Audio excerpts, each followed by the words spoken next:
No episódio anterior, Mas diferente de todos os outros episódios de Idaho, existem alguns pontos que vieram à tona recentemente, porque o que vem agora é uma sequência de supostas revelações há muito esperadas. E tudo começa com um homem, que vocês vão ver a foto agora.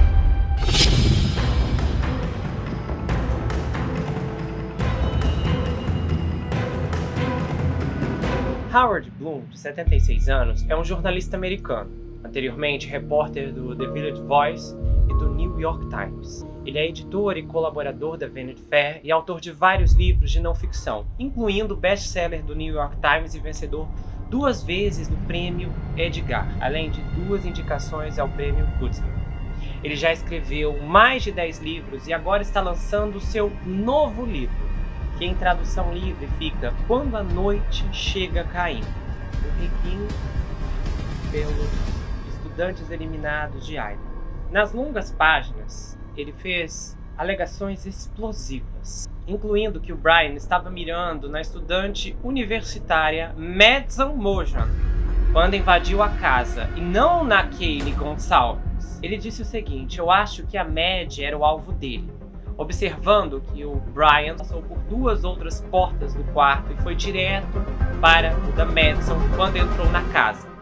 Se ele estivesse apenas em uma brutalidade pura, teria sido natural, instintivo, ir até uma daquelas portas. Mas em vez disso, ele sobe uma escada estreita e vai direto para o quarto da Mad. A Madison, de 21 anos, foi encontrada sem vida em sua cama ao lado da sua melhor amiga, Kaylee Gonçalves, também de 21 anos. No andar de baixo, no segundo andar, a colega da casa, Zana, de 20 anos, também perdeu a vida ao lado do seu namorado, Ethan, de 20 anos. Outro ponto é que na época da prisão chocante, a família dele já estava supostamente desconfiada sobre o seu possível envolvimento. O Michael, pai do Brian, estava lendo as manchetes e sabia que os 4 estudantes foram ceifados a 12 milhas da casa do seu filho, e ele sabia o filho problemático que tinha. E o Michael estava aparentemente nervoso quando foi buscar o filho na escola algumas semanas após os homicídios.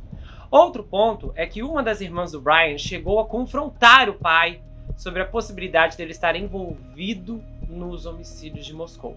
Mas o patriarca ignorou todas as preocupações. Ele não conseguia enfrentar isso. A partir daqui, ele começa a dar um resumo bem detalhado sobre o que basicamente poderia acontecido segundo sua perspectiva e pesquisa.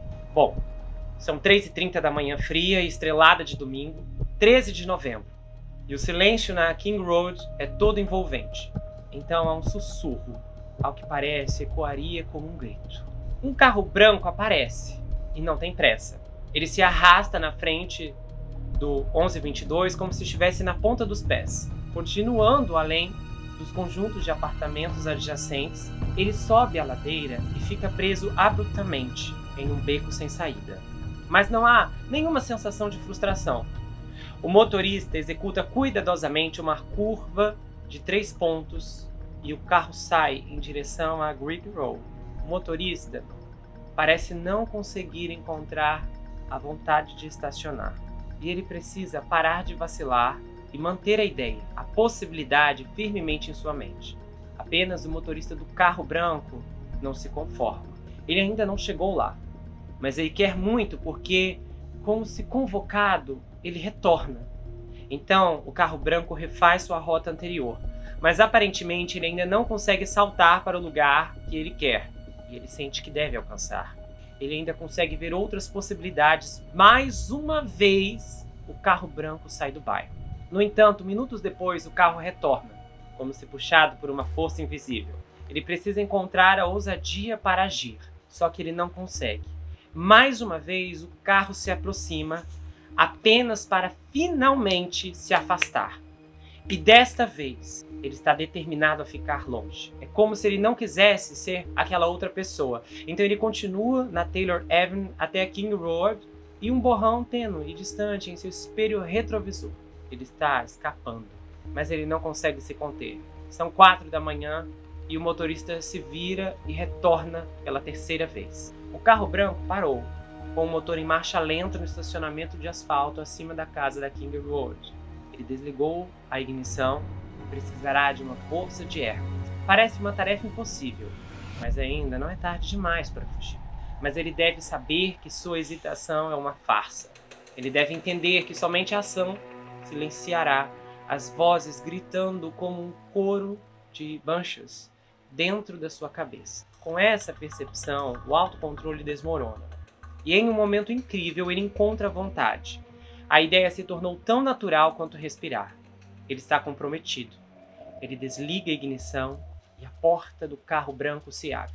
Ninguém percebe, tudo permanece parado. Uma figura escura caminha pela ladeira da terra, com o chão duro como uma fina camada de gelo. Ele está indo em direção aos fundos da casa.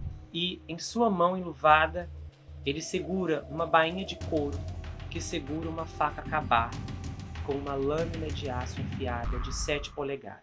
É a ferramenta de um homicida. A porta do corredor de vidro da cozinha raramente é trancada, e esta noite não é exceção. A porta desliza para abrir facilmente, fazendo apenas um som abafado, tão leve quanto uma inspiração repentina, e ele entra.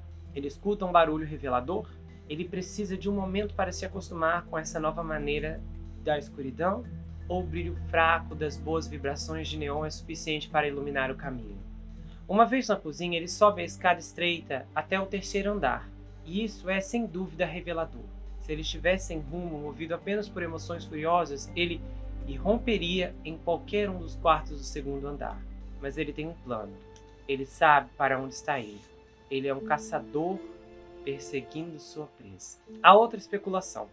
Como a Kaylee não mora mais em tempo integral na casa, seu alvo sempre foi, desde que a loucura penetrou em seus pensamentos, a pequena Mad. As escadas até o 3º andar rangem com o passo de seus pés, e ele avança em direção à porta do quarto. Seu batimento cardíaco diminuiu, ele se sente invulnerável, ele se contém sabendo que golpes de ataque são melhores para esse momento de atraso. Quando ele abre a porta, ele encontra 2 garotas dormindo na cama. Então ele corta rapidamente de forma selvagem. Os ferimentos são longos e muito profundos, e é um trabalho rápido e cruel. E na cama de solteiro, as 2 estão perdendo a vida, seus corpos espalhados, mas se tocando. O sangue delas em uma mancha vermelha que se espalha. No entanto, apesar dos ferimentos, a Kylie consegue se levantar e, como se tentasse escapar, se enfia no canto mais distante do pequeno quarto. O homicida determinado se aproxima e ela revida, mas tudo acaba rapidamente, e o seu corpo ensanguentado cai no chão. A comoção e o cheiro de sangue despertam o cão Murphy do quarto, do outro lado do corredor, e o cão está frenético, seu senso de perigo aguçado, e ele berra com uivos grandes e catárticos. Lá embaixo, a Dylan acorda. A Kaylee está brincando com o Murphy a essa hora da noite? Então ela grita com a desaprovação na escuridão de sua cama. Ninguém responde, mas o Murphy se acalmou um pouco. Os sons que o cachorro faz são constantes e baixos. O homicida desce as escadas. A Zana está acordada. Tem alguém aqui! Ela grita, o alarme alto o suficiente para que, do seu quarto, do outro lado do corredor, Dylan ouça cada palavra. Então ela abre a porta do quarto e espia para fora. Só há escuridão. Fechando a porta atrás de si, ela retorna para a cama. Ela decide que não é hora de dar sentido às coisas. Mas o Ethan saiu do quarto da Zana para investigar. E de repente, ele dá de cara com um intruso vestido inteiramente de preto. Uma máscara preta puxada para cima do alto do nariz. O Ethan tem 1,93 m, é poderoso, um atleta. No entanto, o homicida não hesita. Ele ataca sem escrúpulos. E em um golpe em arco, corta o pescoço do Ethan, pegando a jugular. O seu corpo começa a tombar e então cai na porta com um baque. O homicida se agacha sobre sua vítima e continua seu ataque? Se sim, o ataque é desnecessário, já que o Ethan está sem vida. A Zana está soluçando. O som, o lamento, desperta. A Dylan outra vez.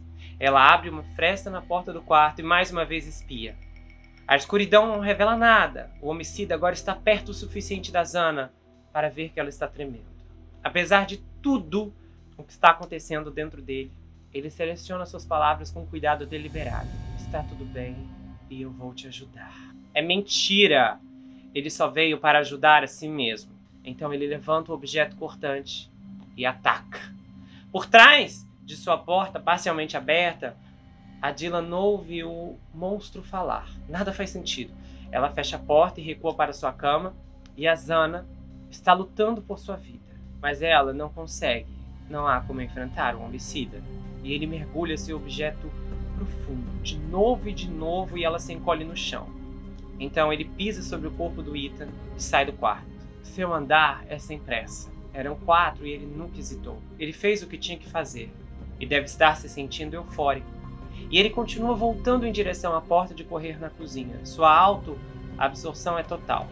Ele nunca percebe que a Dylan está parada na porta do quarto escancarada, e ela está olhando diretamente para ele, como se estivesse em transe.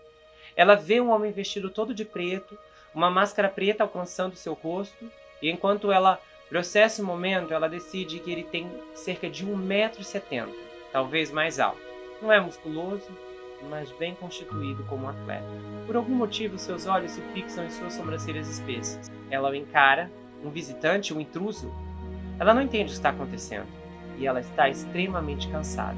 Ela fecha a porta do quarto e vai para a cama, o cobertor puxado para cima. Será que o homicida viu a Dylan? Ele a poupou em um ato repentino de gentileza? Ou naquele momento selvagem ele é incapaz de ver qualquer coisa? Continua sendo um mistério. Ele refaz seus passos subindo a colina de volta. Ele está transformado. Ele se tornou o que tinha que se tornar. Em pouco mais de 8 minutos, 10 no máximo, ele tirou a vida de 4 pessoas. E ele volta para o carro branco e vai embora, enquanto a luz fraca do novo dia começa a filtrar através do céu cinza chumbo. E o sangue se espalha em finos riachos vermelhos pela casa na King Road. Bom, mais à frente ele começa a descrever a operação do FBI. A equipe de vigilância do FBI chamou a operação de Caixa de Chapéu, que é um jargão um tanto anacronista. Era um retorno a uma época em que os agentes da GMAR usavam um chapéu coco sobre os cabelos enfeitados com bright cream, e aí eles saíam em peso às ruas para monitorar cada movimento de um alvo. Naquela época, um mar de chapéus encurralava o suspeito. Hoje em dia, os observadores têm mais alguns truques à disposição: veículos secretos, vans de vigília, aviões de asa fixa voando baixo, e isso é só o começo. Mas o nome da operação pegou. E na manhã de 12 de dezembro de 2022, quando Bryan Kohberger, agora o principal suspeito dos homicídios dos 4 estudantes universitários, partiu de Palmer, Washington, em seu Elantra branco com seu pai Michael no banco da frente, o plano de vigilância era manter a caixa de chapéu o tempo todo. O compromisso do departamento com a discrição não foi menos meticuloso, pois os agentes não só estavam determinados a manter suas atividades em segredo do principal suspeito de um homicídio quádruplo, como também queriam garantir que a polícia local não tivesse nenhuma pista. Eles não queriam compartilhar que tinham uma pessoa de interesse, em vista até que tivessem mais evidências. Mas no final do dia, a operação Caixa de Chapéu havia se transformado em um erro colossal. Determinados a não revelar sua identidade à Força-Tarefa de Idaho, a equipe de vigilância federal decidiu não pegar os Kohbergers até que o carro estivesse bem longe da área. Somente o FBI avaliou mal a rota que os viajantes tomariam, e o carro do Bryan, junto com seus inestimáveis passageiros, aparentemente desapareceu.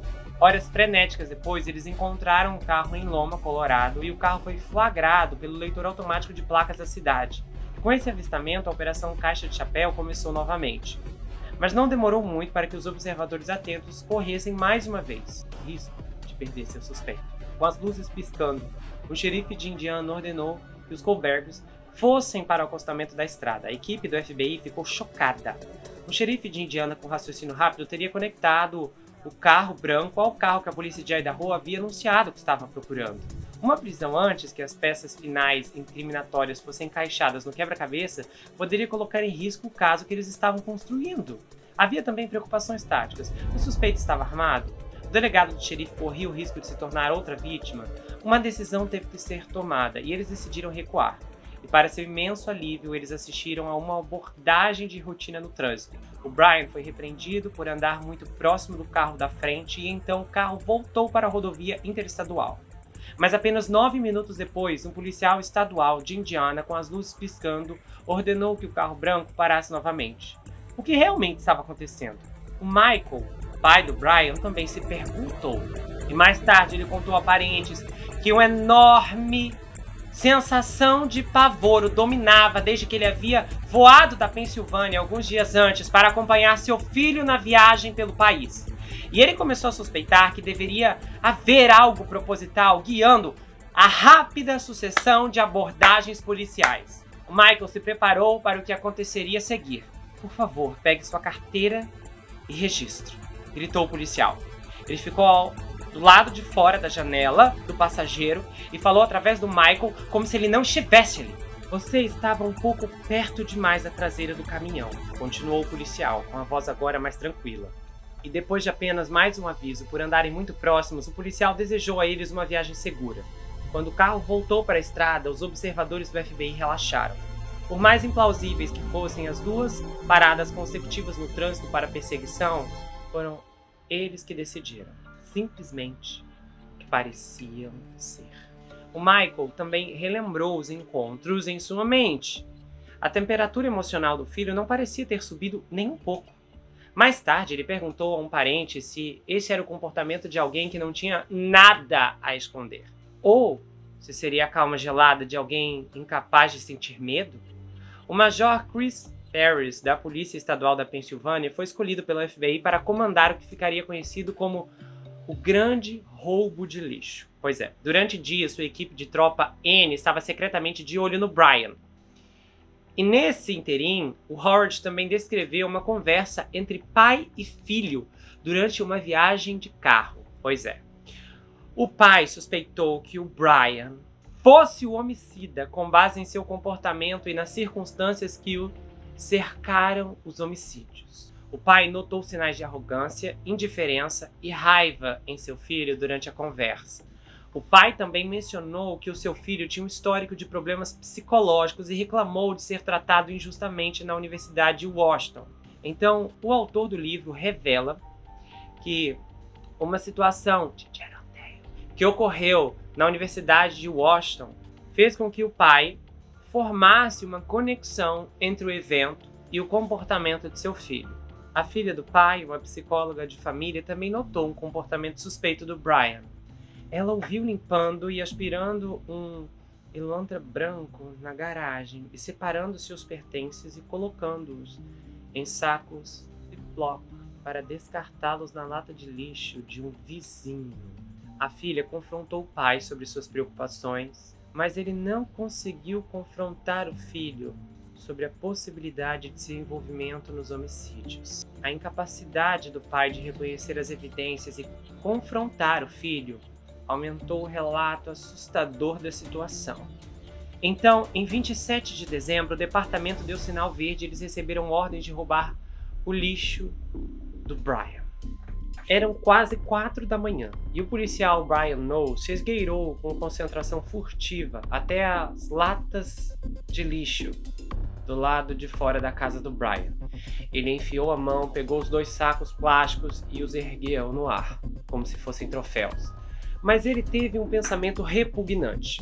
Eu deveria ter trazido sacos cheios de lixo para substituir os que estou levando? Para que o Brian não percebesse que algo estava acontecendo? E se o Brian saísse para depositar outra bolsa? Mas não havia nada que ele pudesse fazer. Então, ele agarrou seus tesouros roubados cheios de detritos perto do peito e seguiu pela escuridão até um SUV que eu esperava. O lixo furtado foi enviado para um laboratório criminal da Polícia Estadual em Meridian, em Idaho, para análise. Só não passou no exame. Não houve correspondência com o DNA na bainha do objeto cortante. O Brian, o estudante de justiça criminal, teria se certificado de que nenhum material contendo seu DNA tivesse ido para o lixo da família. Será que eles estavam mirando no homem errado? Abalados, os técnicos repetiram a análise e uma descoberta surpreendente foi feita. O perfil do DNA obtido do lixo pertencia com uma certeza conclusiva de 99,9998% ao pai do homem, cujo DNA estava na bainha do objeto cortante. Logo depois disso, o FBI tomaria sua decisão final. Entrada dinâmica. Só era usada para cumprir um mandado de prisão quando a matriz de ameaça era código vermelho. A estratégia era atacar alto e forte, não apenas para surpreender o suspeito, mas também para assustá-lo profundamente. Mas qualquer policial sabia que se o alvo estivesse esperando lá dentro, pronto para atirar, a tática não valeria muito. Pouco depois da meia-noite de 30 de dezembro, uma equipe de respostas a emergências da Polícia Estadual da Pensilvânia, a CERT, se reuniu no quartel cinzento, semelhante a um celeiro da tropa N em Houston. Eram cerca de 24 pessoas e estavam fortemente armados. A prisão do Brian na madrugada seria uma operação de código vermelho. Ao prender alguém acusado de massacrar 4 pessoas a sangue frio, você não corre riscos. A equipe se acomodou em 2 vans Ford E350, especialmente equipadas para a viagem de meia hora até Albertville. Mas quando a força se aproximou do desenvolvimento rural pontilhado de playgrounds e quadras de vôlei onde os Kohlbergers moravam, a van da frente parou repentinamente. A entrada da comunidade estava bloqueada por um par de cancelas brancas. Um código tinha que ser inserido em uma guarita para que os postes subissem, e nenhum dos policiais fortemente armados tinha o código. Enquanto a polícia esperava impacientemente nas vans, um policial estadual localizou um conhecido na comunidade e o código de entrada foi obtido. Era 1h30 da manhã e eles seguiram a informação compacta por uma estrada sinuosa até chegarem a Lansing Drive. Estava tão silencioso que parecia que o disparo de um único rifle despertaria as pessoas do seu sono. A equipe, no entanto, tomou suas posições sem ser notada. E aí as portas tensas se abriram, janelas se estilhaçaram e cargas explosivas explodiram. A equipe do CERT invadiu a casa de tábuas brancas. Não havia necessidade de disparar um tiro sequer. Eles encontraram Brian Kohlberger na cozinha. Apesar da hora, ele estava acordado. Ele usava shorts, camiseta e luvas de látex. Ele estava meticulosamente colocando seu lixo pessoal em sacos plásticos Ziploc, ainda convencido de que era mais inteligente do que qualquer outra pessoa. Alguém o agarrou pelo colarinho e levantou Brian da cadeira. Ele pareceu atordoado quando as algemas foram colocadas em seus pulsos. O comandante da equipe insistiu que um cordão de proteção fosse montado ao redor dele. Apenas uma precaução, segundo o que ele explicou. Tremendo, algemado e cercado por soldados imponentes, o Brian Kohlberger foi levado pela garagem até a van que o esperava. Bom, com esses trechos explosivos e alegações fortíssimas, o Howard Bloom começou a se abrir em entrevistas, na verdade uma turnê que ele tem feito pela imprensa, veículos de comunicação, e começou a conversar mais sobre o livro, inclusive a origem de suas fontes. E em uma exclusiva com a revista People, que perdeu um pouco a credibilidade recentemente, ele conversou sobre o processo de escrita do livro, incluindo o tempo que passou entrevistando pessoas em Moscou, antes que o Brian chegasse a ser preso. E o que mais o surpreendeu sobre o caso, ele também começou a pontuar isso, é bem interessante. Ao longo do livro de 240 páginas, ele faz um detalhamento bem relatado da caça policial que levou ao Brian, e ele disse que investigar o caso foi o exaustivo do exaustivo, só que ele tentou encontrar algo edificante na tragédia. Ele explica que escolheu homenagear os 4 jovens estudantes cujas vidas foram perdidas muito cedo. E desde o lançamento, no final de junho, o livro se tornou um best-seller instantâneo do New York Times e está sendo desenvolvido, inclusive, uma série baseada no caso. Até onde eu vi a última informação, seria lançado no Amazon Prime Video. Então, assim, o entrevistador lá da People perguntou para ele: quando você decidiu escrever este livro? Aí o Howard disse que estava sentado na mesa de ação de graças há quase 2 anos atrás, quando a conversa se voltou para o que houve com os estudantes. O assunto era desconcertante e ele disse que simplesmente isso foi não muito mais do que uma semana depois do que houve. E ele disse que não foi, na verdade, tão estranho quanto poderia parecer, porque os eventos sombrios estavam em todos os noticiários a essa altura da longa refeição, e todos já tinham esgotado os velhos recursos de política e dramas familiares. Enquanto ele ouvia a conversa, o Howard ficou cada vez mais fascinado. Antes, ele não prestava muita atenção à enxurrada de notícias diárias detalhando a tragédia, mas agora ele havia percebido que havia muito que permanecia desconhecido, e 4 dos jovens perderam a vida, e nenhum sinal de motivo ou qualquer outra coisa relacionada ao caso parecia ser uma pista que pudesse levar a um suspeito real. Era um mistério da vida real e estava apenas começando a se desenrolar. Então, durante o longo fim de semana de feriado que se seguiu, o Howard, alguém que mediu sua vida profissional como jornalista e autor perseguindo histórias intrigantes e enigmáticas, decidiu que queria ir para Moscou, em Idaho, ver o que poderia descobrir. Em poucos dias ele estava voando para um tempestuoso aeroporto e começou a bater em portas. Aí foi perguntado: como você começou a reunir informações? Nos primeiros dias do caso, quando Howard chegou a Idaho, era relativamente fácil fazer as pessoas falarem. Naquela época, antes de um suspeito ser apreendido, não havia nenhuma ordem judicial de silêncio que proibisse os investigadores da polícia de falar sobre o caso. Portanto, ele conseguiu entrar em conversas com fontes que tinham conhecimento em primeira mão da investigação. Mais tarde, essas fontes seriam mais relutantes. No entanto, ele também estabeleceu relacionamentos com pessoas da periferia do caso, que ainda assim trabalhavam com as autoridades como oficiais auxiliares, psicólogos do departamento. Eles se mostraram muito úteis. Mais tarde, depois que o suspeito foi preso, Howard usou uma técnica inspirada na genealogia genética investigativa que o FBI havia empregado para construir seu caso. O FBI usou o DNA para construir uma árvore genealógica cujos galhos finalmente chegaram ao Brian, um estudante de pós-graduação de criminologia na Universidade Estadual de Washington. O Howard, de forma bem ampla, refez os passos do FBI, só que ao contrário, ou seja, ele procurou parentes da família do suspeito e, no processo, obteve uma visão genuína da dinâmica familiar que girava em torno de um homem problemático que se viu na mira de uma investigação de homicídio quádruplo. Aí também foi perguntado a ele se escrever um livro sobre um crime tão horrível teve um preço. E ele disse: olha, um preço exaustivo e desgastante, com certeza. Só que o Howard também tentou encontrar algo edificante na tragédia sobre o qual estava escrevendo. O livro tem um subtítulo, um requiem.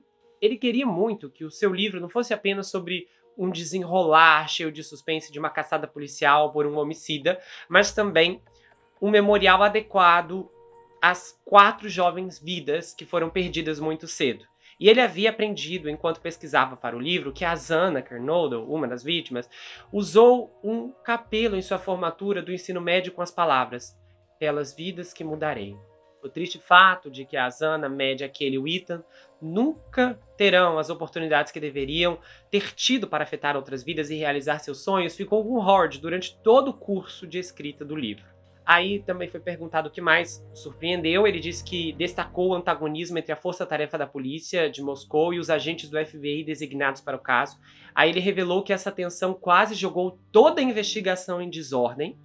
E outra questão importante que o Howard abordou foi a sua crença de que, conforme reconstruiu em detalhes os eventos da noite dos homicídios, o homicida como um todo entrou na casa dos estudantes com apenas um alvo em mente: a Madison. Todos os outros falecimentos não foram planejados. Simplesmente não foram, segundo ele. Ele disse que Ethan, Kaylee e a Zana foram efeitos colaterais. Era apenas a raiva de um monstro tentando escapar de seu crime.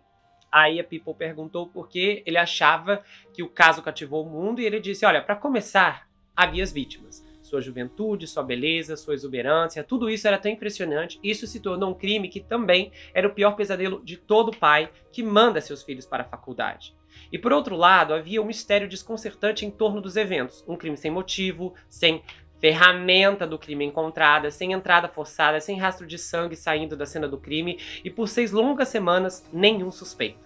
Foi uma oportunidade para legiões de detetives de poltrona irem à internet e brincarem de detetives, tentando identificar as peças que, quando reunidas, dariam sentido a tudo o que havia acontecido. Aí foi perguntado também qual foi o maior desafio para o Howard ao escrever. E ele disse que precisava encontrar uma maneira de contar essa história complexa que não só lhe permitisse dar algumas notícias, mas também moldar uma narrativa envolvente. Ele disse que levou um tempo até que ele decidisse estruturar seu livro em torno da viagem cross-country que o suspeito fez com seu pai poucas semanas após os homicídios, quando eles retornaram do estado de Washington para a Pensilvânia para as férias de Natal. Aí ele descreveu que foi uma viagem de carro do inferno, com o pai lentamente chegando à conclusão, o Howard acreditava, de que seu filho poderia muito bem ser um monstro e ainda assim incapaz de enfrentar seus medos. Essa viagem estava cheia de momentos de alto drama, permitindo Howard entrar na história em um ponto que aumentaria tanto o suspense, o desenvolvimento do personagem e a tensão narrativa de todo o conto que ele estava determinado a contar. Aí ele também discutiu um pouco mais sobre como obteve informações para seu livro sobre os homicídios, e ele disse assim: olha, eu não vou poder citar as fontes específicas devido a uma ordem de silêncio, e ele também explicou que falou com muitas pessoas da polícia e da cidade. Bom, então nesse ponto eu vou dar uma pausa para dar a minha opinião sobre isso, porque a gente vai mudar de esfera daqui em diante. O que eu acho dessas alegações do livro? Eu estou considerando alguns pontos. Até o momento, o FBI não se manifestou para dizer, olha, isso aqui é difamação pura. A família do Brian também, o próprio pai, não se manifestou dizendo, olha, tudo isso aí era inventado, nunca desconfiei do meu filho. Eu não estou vendo nenhum contra-ataque nas alegações dele. Não vou dizer que, olha, estou levando tudo como uma verdade absoluta, porque eu acredito que sempre temos que manter um nível de ceticismo, pelo menos um ceticismo amigável nesse ponto, mas considerando a ampla carreira dele envolvendo investigação, casos criminais, o prestígio que ele tem, eu tendo a acreditar que o trabalho dele realmente foi sério na produção desse livro. Considerando a ampla experiência e a abordagem que o Howard teve ao longo da carreira, eu realmente não acho estranho que ele tenha conseguido encontrar fontes que abriram um pouco da intimidade sobre os pontos e detalhes envolvendo o Brian, a família dele e até mesmo a investigação. Quando você está nesse ramo há muito tempo, você consegue encontrar fontes e pessoas que estão dispostas a falar, porque as pessoas simplesmente querem passar a informação para frente. Sabemos disso.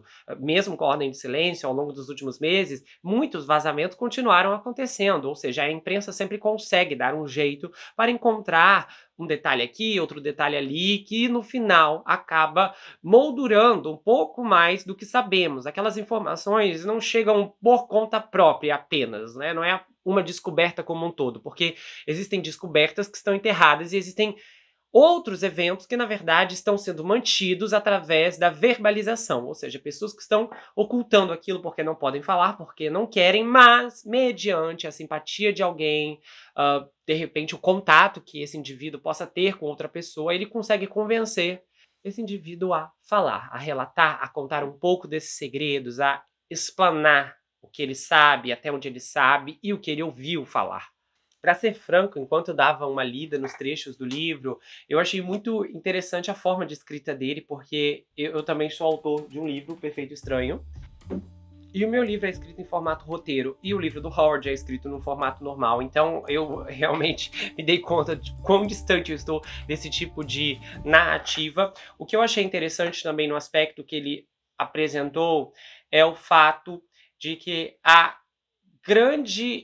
o grande alvo era Madison e não aquele, como se pensa no conceito geral. Eu realmente não sei o que pensar sobre isso. Claro que, de certa forma, não é uma especulação completamente sem base, porque se olharmos, de fato, há um ponto muito relevante aqui. O Brian teria que, de alguma forma, especificamente, estar monitorando a Kaylee para saber que ela estaria ali naquela noite, considerando que ela já havia se mudado para o Texas. Então existem muitas coisas aqui que acabam sendo bases para a interpretação, e nesse caso, esse apontamento de que de repente a Kaylee não era o alvo principal, mas sim a Madison, até que faz sentido se considerarmos esses aspectos, mas eu realmente não sei o que pensar. Até porque, de fato, se olharmos a natureza de tudo que aconteceu, a polícia não confirmou até esse momento o alvo principal. Ele estava atrás de uma das meninas, das duas meninas, de todo mundo. A polícia não declarou nada a respeito e nem pode por conta da ordem de silêncio. Então, obviamente, essas questões vão ser levantadas durante o julgamento. Outro aspecto intrigante foi o que ele disse em relação à divisão de força-tarefa e o FBI, como eles não estavam em sincronia. O que é interessante também nesse aspecto, porque realmente isso não foi uma informação que veio à tona na época, que as duas agências não estavam se entendendo. Agora, o que é interessante, que eu lembrei aqui, é que, se eu não me engano, eu não lembro se foi o Daily Mail ou o New York Post, mas alguém na época, quando essas gravações das paradas policiais executadas com o Brian, o pai dele, alguém tinha afirmado em um desses portais que isso era uma armação do FBI, que essas paradas foram de propósito. E eu lembro que o FBI veio e negou. E disse, não, não, não, não, nada disso, é mentira, isso tudo foi parado aleatório, não temos nada a ver com isso. E agora o livro vem e reafirma essa fonte anterior que havia apontado que, de fato, essas duas paradas eram uma armação. O que eu também tenho uma inclinação maior para acreditar, até porque 2 vezes no mesmo dia, e também faz sentido de que eles realmente, de alguma forma, queriam dar uma olhada no Brian, queriam vê-lo. Toda essa operação dentro desse esquema realmente condiz com esse aspecto narrativo que já estamos um pouco familiarizados. Agora, talvez o que seja mais surpreendente em todos esses levantamentos feitos pelo autor é que o pai do Brian já desconfiava dele. Isso é realmente muito interessante, considerando que já ouvimos centenas de alegações de que o Brian não era um indivíduo bem visto. Todas as pessoas que tiveram algum tipo de contato com ele e deram entrevista à imprensa não falaram dele de uma forma positiva. Então tem histórico de mau comportamento, a demissão da faculdade, já tinha muita coisa contra ele acontecendo nos bastidores, que nada tinha a ver com os crimes. Então é muito provável que esse comportamento inconstante, volátil, fosse percebido pela sua família. Agora, é claro, também é muito mais intenso quando o comportamento dele era tão disfuncional ao ponto de que a sua irmã e o seu pai ligassem ele ao que houve em Moscou. Ou seja, se isso for verdade, quando a polícia invadiu a casa dele aquela noite, a prisão não foi tão surpreendente para seus pais. Os pais do Brian só divulgaram uma nota, uma declaração em conjunto, que foi divulgada logo depois que o filho deles foi preso. Então, de lá para cá, eles estão bem silenciosos, o que de certa forma também é interessante. Talvez a família esteja, de alguma forma, tentando encontrar um jeito ou perceber caminhos específicos para passar por esse processo. E é lógico que não é uma decisão fácil para uma família se virar contra o filho, embora seja a decisão correta se ele for culpado e se eles tiverem essa noção dele como culpado. É lógico que nós não estamos falando em vou cortar os laços com você, o contato e etc, porque isso não acontece. As pessoas amam ainda seus parentes, seus filhos, seus pais, mesmo que um desses indivíduos seja um homicida cruel. Agora, o que vai ser importante nesse caso é ser a família não alardear a bandeira da inocência, como muitas famílias fazem em circunstâncias absurdas, e outros casos que eu já narrei aqui, que o indivíduo era claramente culpado. Havia uma chuva de evidências contra eles e a família, não, armação, ninguém fez nada, entendeu? Ele é inocente, tadinho, salvem meu filho. Se esse vai ser o comportamento nesse caso, nós ainda não sabemos, e é muito provável que o julgamento comece a desvendar exatamente qual posição essa família vai tomar. Então, há muitas escolhas que precisam ser feitas, e se essa família ainda não escolher um lado, eles vão acabar optando por um lado de certa forma, e na verdade o lado aqui é muito mais subjetivo do que parece. Porque nós temos o lado do Brian, nós temos o lado das famílias, nós temos o lado das vítimas e nós temos o lado da verdade. E quando você assume o lado da verdade, não é simplesmente uma escolha clara, consciente, que tem exatamente consequências e previsões pré-escritas ou previstas. É um posicionamento que pode atrair respostas dúbias e também, particularmente, eu compreendo que é um papel difícil de uma família, muitas vezes, abraçar pelo fato de que a maior consideração está no seu ente querido e não nas pessoas que se foram pelas mãos dele.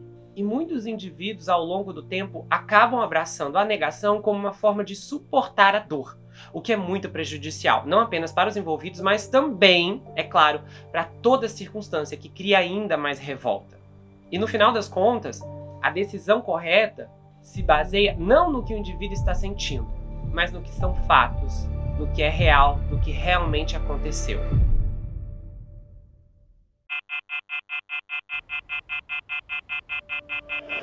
Eu acho que tudo isso tem muito a ver com o lance do DNA. Ah, sim. Eu, particularmente, se sou perjurada, eu não condeno uma pessoa por causa de um DNA de toque. De forma alguma. Ah, é? Não, de forma nenhuma. Por quê? Mas por que exatamente? Exatamente assim, vou te dar um exemplo, né? A gente tentando sumarizar. Por exemplo, nosso corpo elimina por dia, 400 mil células, tá? Só que essas células, elas podem ser retiradas, né, na hora que eles estão fazendo uma pesquisa de armas, objetos que foram encontrados na cena do crime e tal. Acontece que o DNA de toque, para provar que o DNA é daquela pessoa, é complicado, porque o DNA não permanece no mesmo lugar. Não sei se vou te dar um exemplo, tá? Uma pessoa, vou dar um exemplo do Brian, vamos criar assim para você já ter mais uma idade. Seria o DNA de contaminação que nós chamamos, né? Então, vamos supor assim, imagina que o Brian foi 2 dias antes em um restaurante. Ele abriu a porta do restaurante, ele entrou, ele sentou numa mesa, ele tomou um café, ele usou o açucareiro do café, colocou lá, tomou e ele foi embora. 2 dias depois, aquela limpeza muito mal feita, né, que tem no restaurante, uma pessoa, vamos dizer, o autor do crime, né? O autor do crime entrou no mesmo restaurante, tocou na mesma maçaneta, sentou na mesa que o Brian tocou e ele acabou pegando do mesmo açucareiro que o Brian tocou. O DNA do Brian foi transferido para ele, ok? Esse homem é o autor. Ele tinha a faca e aquela capa da faca, a bainha da faca. E ele tocou com a mão dele. O DNA do Brian foi transferido para aquele objeto. Olha, isso é comum e acontece muito. O DNA de toque, ele pode ser transferido. Tem um caso muito famoso aqui nos Estados Unidos, eu não vou lembrar o nome agora, mas teve um homem que foi condenado aqui nos Estados Unidos porque o DNA dele de toque foi encontrado na arma do crime. Ah, é aquele caso do Neil, né? Eu acho que eu fiz também, a senhora já fez. O do que ele morava na Inglaterra, né? Que ele atirou na esposa e no bebê, na bebezinha. Não, esse que ele estava em coma. Ele não era o autor do crime, ele estava em coma. Ah, ele estava em coma. Ele estava em coma. O que aconteceu?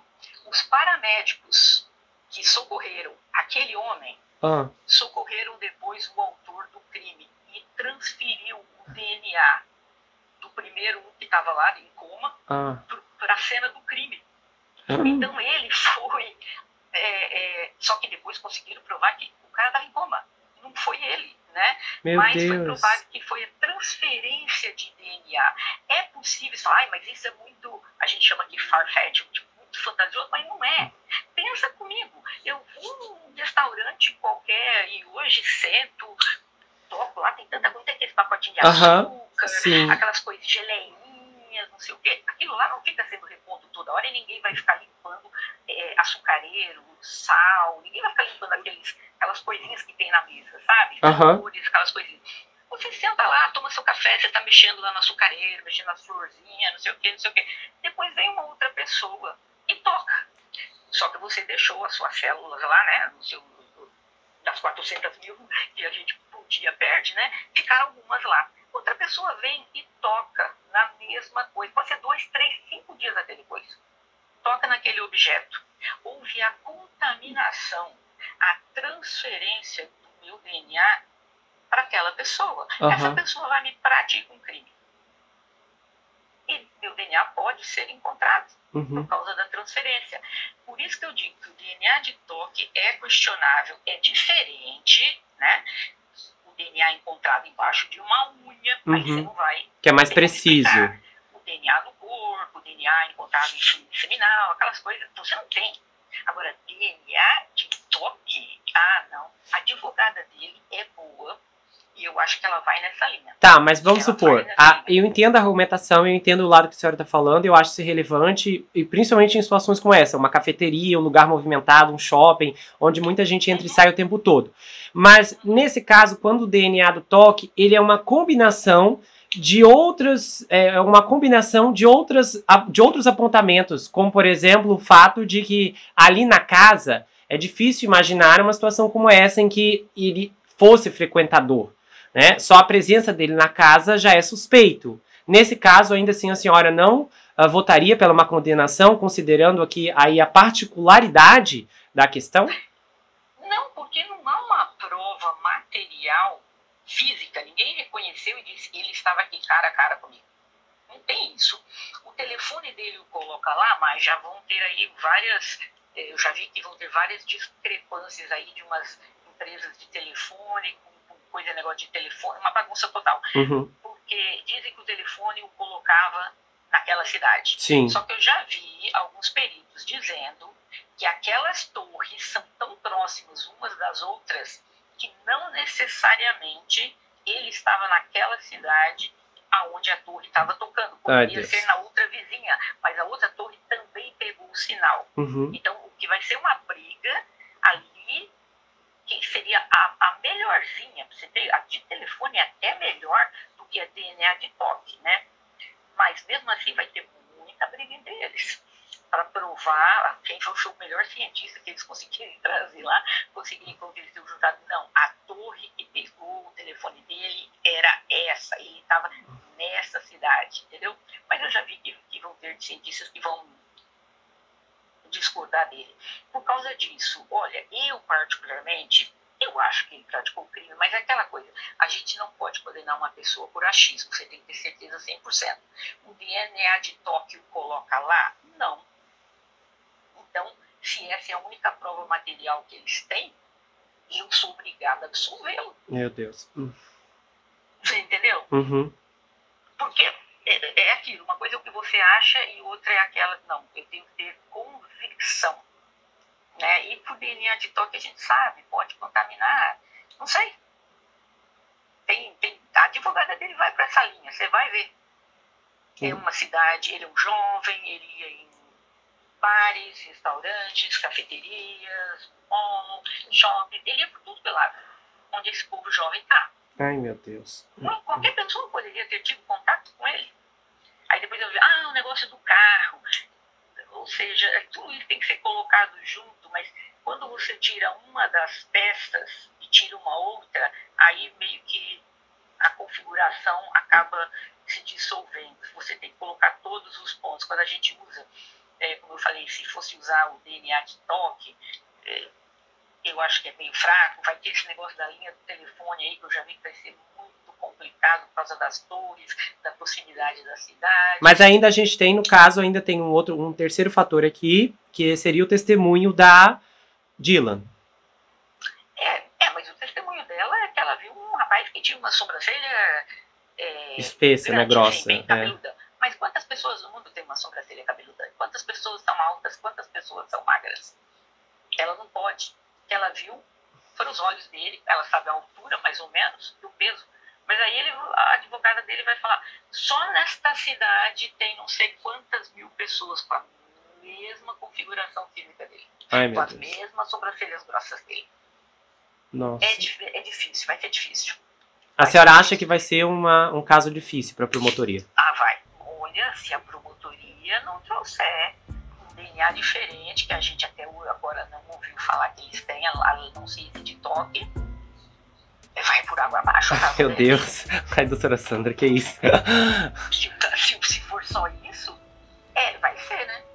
E tá, vamos numa hipótese aqui. Vamos supor que o julgamento desabe, que ele seja solto. Como que a senhora acha que é a reação pública a isso? Nossa, vai ser terrível, vai ser uma coisa assim, porque assim, 80% da população dos Estados Unidos, essas pessoas já condenaram o Brian, né? A gente sabe disso. Muitos não vão assistir o julgamento, não vão ter acesso, e quando receberem a notícia vão ficar indignados. Eu vou assistir assim diariamente, falei, vou trabalhar nos headphones um dia inteiro, e às vezes até tirar 1-2 dias para ver se eu conseguia viajar até lá, pessoalmente, andei até fazendo umas pesquisas, vai ser complicado. Eu já tentei ver uma olhada, porque é longo o julgamento, né? Eu pensei, vou ver se eu consigo ter uma olhada, o número de pessoas que vão ser permitidos naquela, mas vai ser complicado conseguir uma gente, olha, até eu pensei agora em ir, né, passar na cidade, fazer olha só. Eu tava pensando pelo menos tentar uns 2 dias, pra ver se eu conseguia pegar pelo menos uns 2 dias do julgamento, ficar cara a cara com eles, sabe? Não tá fora ainda da... A senhora vai trabalhar muito, hein? Vai trabalhar muito nesses dias aqui no canal. Se prepara. Meu Deus. Então, eu acho que a população essas pessoas vão ficar revoltadas se ele for solto. Vão ficar totalmente revoltadas. Agora tem uma... aquela história. Não pode falar. As pessoas, elas ficaram revoltadas porque não tem conhecimento, assim, jurídico do que está acontecendo, entendeu? Mas as pessoas, se o advogado vai explicar isso com uma clareza 10 mil vezes melhor do que eu, do DNA de toque. O DNA de toque vai convencer qualquer jurado em 5 minutos. Entendeu? Daí o jurado vai, vou esquecer então que esse negócio aí tinha o DNA dele, vamos cortar isso fora. Aí vem o negócio do telefone, vai ser a batalha dos cientistas, quem que convenceu quem que aquela torre não era, e de repente o pessoal gostou mais da linha daquele que diz não, aquela torre ali possivelmente não era do telefone, ele não estava lá, pronto, aí vai desmoronando todo o caso. Aí o que vai acontecer? Aqueles jurados, metade vão dizer que sim, metade vão dizer que não, só que quando isso não é unânime, o julgamento é cancelado, é acquitted, que a gente chama, né? A pessoa nem é absolvida nem condenada, é acquitted. Então, novamente, a promotoria no futuro pode até na semana seguinte, não, eles vão dar o prazo de apelação, né? Quando toda parte tem direito de apelar e tal, mas passou ali o tempo da apelação, a promotoria pode novamente entrar com uma ação. Mas vai ser um caso intenso, vai ser muito intenso. Mas considerando tudo que eu estou vendo até agora, infelizmente, a promotoria não está indo bem com as provas. Nossa. Vamos ver. E você agora, ouvindo todas essas coisas que você tem ouvido, tal, qual que é a sua tendência? Vamos deixar de lado o fato que, como eu falei, eu acho que foi ele. Sim. Mas não posso condená-lo por circunstâncias desse caso. Você, particularmente, eu sei que você acha que foi ele. Sim. Mas pelas provas de tudo que está sendo mostrado até agora, você se inclina para quebrar, tá?